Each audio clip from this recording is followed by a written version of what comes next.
अच्छा जी, we are starting with trigonometric identity. हम लोगों ने माशाल्लाह ठीक ठाक कंसेप्चुअल क्वेश्चंस किए। कंसेप्चुअल क्वेश्चंस भी दो किस्म के, एक थे जिसमें पाइथागोरस का भी इस्तेमाल था, साइन कॉस टैन का भी इस्तेमाल था, वो वाला भी था। किसी में कुछ और कॉन्सेप्ट भी घुमा फिरा के पूछ रहा था क्वाड्रेंट्स के हिसाब से, वो भी वही कहानी थी but with a different flavour. उसके बाद माशाल्लाह से हमने ठीक ठाक स्केचेस कर दिए।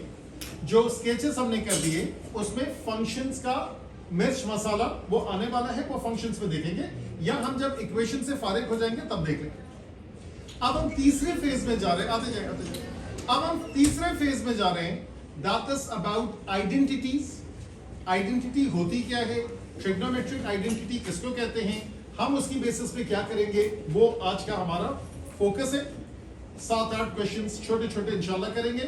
आज पूरी आइडेंटिटी खत्म हो जाएगी ताकि कल के लिए आप होमवर्क कर लें। बेशक आप रजिस्टर में करेंगे लेकिन होमवर्क कल के लिए करेंगे। कल हम इक्वेशन स्टार्ट करेंगे। इक्वेशन कम से कम 3-4 क्लासेस चलती है। सो यस, ट्रिग्नोमेट्री बहुत ज्यादा लंबा चौड़ा चैप्टर है। अभी जो लोग A2 में ट्रिग्नोमेट्री पढ़ रहे हैं उनको बार बार P1 में चल रहा है, यानी वो एक स्टेप करते हैं P1 में पहुंच जाते हैं। चाहे वो आइडेंटिटी हो, चाहे वो कंसेप्चुअल क्वेश्चन हो, चाहे वो स्केच हो, स्केच अभी उन्होंने पढ़ना है, या इक्वेशन हो। अब हम लोग कहानी स्टार्ट करते हैं। हम लोग कहते हैं एक आइडेंटिटी अगर एल्जेब्रा वाली है, for example A + B whole square that is A² + 2AB + B square. पहला सवाल ये है, यहां इक्वल भी लगा सकते हैं और ये तीसरा साइन भी लगा सकते हैं, डजंट मेक अ डिफरेंस। इसके बारे में कोई एग्जामिनर ज्यादा पर्टिकुलर नहीं है। अगर मैं A की वैल्यू 1 लूं और B की वैल्यू 2 लूं और इसको मैं लेफ्ट हैंड साइड पे डालूं तो क्या होगा, 1 + 2 whole square which is 3 square which is 9। इसका मतलब ये है, यही वैल्यूज में यहां पे प्लग इन करूं और ऐड करूं तो naturally I should be getting the same exact answer. So this is 1 square, 2 times 1 times 2 plus 2 square. ये 1 है, ये 4 है, ये 4 है, that adds up to 9. Yes, both sides are equal. तभी इसके लिए लफ्ज आता है identical. Identity इसी से निकला है या identical identity से निकला है। जब हम बात करते हैं ट्रिग्नोमेट्री की तो यहां पे वही बेसिक ट्राइंगल हम बनाते हैं।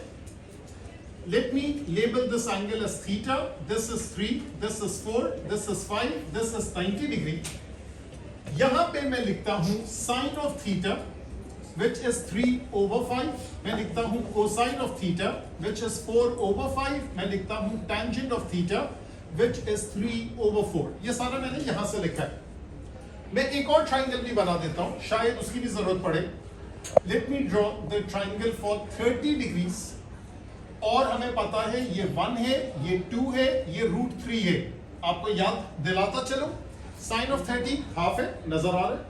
कोसाइन ऑफ 30 √3/2 है, टेंजेंट ऑफ 30 1/√3 है। मैं फिर से लिखता हूं, साइन ऑफ 30 जो है वो हाफ है, कोसाइन ऑफ 30 जो है वो √3/2 है, टेंजेंट ऑफ 30 जो है वो 1/√3 है। मुझे अभी रैशनलाइज नहीं करना है। अब मैं एक काम करता हूं, सबसे पहले बात यह है कि जैसे हम x को स्क्वायर करते हैं तो उसको x² ही लिखते हैं, इसमें तो कोई ऑल्टरनेटिव नहीं है। लेकिन अगर मैं साइन ऑफ थीटा को स्क्वायर करूंगा तो उसको sin² थीटा लिखते हैं। सो यहां पे इसका मतलब लिख देता हूं, square sine of the angle. हम एंगल को स्क्वायर नहीं करते हैं, हम उसके साइन को, उसके कोसाइन को, उसके टेंजेंट को स्क्वायर करते हैं। Do you agree with this? इसका मतलब ये है कि अगर मैं यहां लिखूं sin² थीटा तो इसका मतलब होगा 3/5 का स्क्वायर विच इज 9/16। अगर मैं यहां लिखूं cos² थीटा ये होगा 4/5 स्क्वायर विच इज 16/25। ये मैं जानते पूछते अभी छोड़ रहा हूं, अभी मुझे इसकी जरूरत नहीं। Thank you. 16 में कहीं और से ले आया। अच्छा जी, यहां पर आ जाए। अगर मैं इसको स्क्वायर करूं, sin² 30 डिग्रीज दैट इज 1/2 का स्क्वायर विच इज 1/4। अगर मैं cos² 30 करूं that is √3/2 square which is 3/4। इसको भी अभी छोड़ दें। अब गौर से देखें, let me choose this thing, let me choose this thing, ये दोनों ऐड अप होके क्या हो रहा है? 9 plus 16 25, 25 over 25 1. यहां से मैंने 1/4 चूज किया, यहां से 3/4 चूज किया, क्या ऐड अप हुआ? 1. इसका मतलब है या तो मैं यूं लिखूं sin square theta plus cos square theta equals to 1. मैं ये भी लिख सकता हूं sin square 30 plus cosine square 30 equals to 1.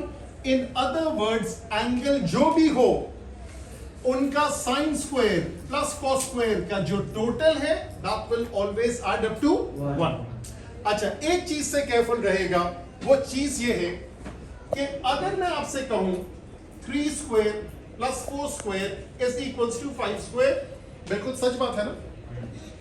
जब मैं स्क्वायर रूट लूंगा, can I write this thing as 3 square का स्क्वायर रूट प्लस 4 स्क्वायर का स्क्वायर रूट 5 स्क्वायर का स्क्वायर रूट? क्या ये तीसरी लाइन सही है?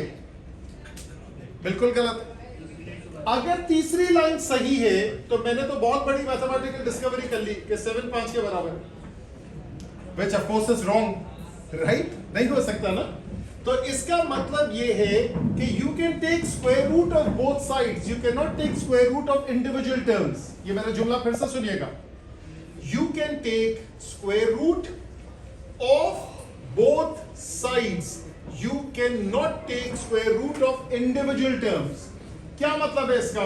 लोग ये वाली आइडेंटिटी उठाते हैं, sine square theta plus cos square theta equals to 1, और वो कहते हैं मैथ्स बहुत इंसाफ पसंद है, मैं दोनों तरफ का स्क्वायर रूट लेता हूं और वो अपनी तरफ से लिखते हैं sin theta plus cos theta equals to 1. Is this correct? Of course not, this is totally incorrect, because आपने क्या किया? आपने इंडिविजुअल टर्म्स का स्क्वायर रूट लिया, जो कि पॉसिबल ही नहीं है. So therefore there is only one identity which is this one, that is sin square theta plus cos square theta, this equals to 1. चाहे जो भी एंगल हो, यहां थीटा थीटा लिखा, 30 30 लिखा, 20 20 लिखा, कोई भी वैल्यू हो, यह हमेशा सच होगा. अब एक और चीज देखते हैं. वो चीज ये है कि मैं यहां से sin थीटा फिर से उठाता हूं, which is 3/5. मैंने यहां से cos थीटा उठाया, which is 4/5. मैंने डिवाइड किया sin theta divided by cosine theta, which is 3/5 divided by 4/5. क्या बचेगा? 3/4, क्योंकि फ्लिप होगा, कैंसिल होगा, 3/4 बचा. 3/4 किसके बराबर है? tangent theta. Hence I have proven the fact that tangent theta equals to sin theta over cosine theta. हाँ, अगर मुझे स्क्वायर करने का मूड है, मैं दोनों साइड को बिल्कुल स्क्वायर कर सकता हूं. tan square theta is sin square theta over cosine square theta. तो जब आप P1 पढ़ते हैं और आप आइडेंटिटी पढ़ते हैं, तो आइडेंटिटी का आपने अब प्रूफ करना है. प्रूविंग आइडेंटिटीज, उसको प्रूफ कहते हैं. उसमें आपको एल्जेब्रा आनी चाहिए. एल्जेब्रा का मतलब है एक्सपेंशन, एल्जेब्रा का मतलब है फैक्टराइजेशन, एल्जेब्रा का मतलब है कि आपको सिंप्लीफिकेशन या एलसीएम कह लें. इसी तरीके से आपको सही वक्त पे आइडेंटिटी प्रूफ करनी चाहिए. कौन सी दो आइडेंटिटी है? आप आसानी के लिए लिख दे, let sine theta be denoted by S, let cosine theta be denoted by C, let tangent theta be denoted by T. तो आइडेंटिटी दो है, sine square plus cos square equals to 1 and tangent is sine over cos. अच्छा जी, क्या यहां पे मैं sine square को सब्जेक्ट बना सकता हूं? तो अगर मैं साइन स्क्वायर को सब्जेक्ट बनाऊंगा, that is 1 minus cos square.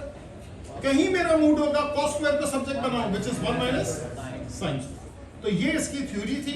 ये पहले कॉपी करें, फिर इसकी प्रैक्टिस करें.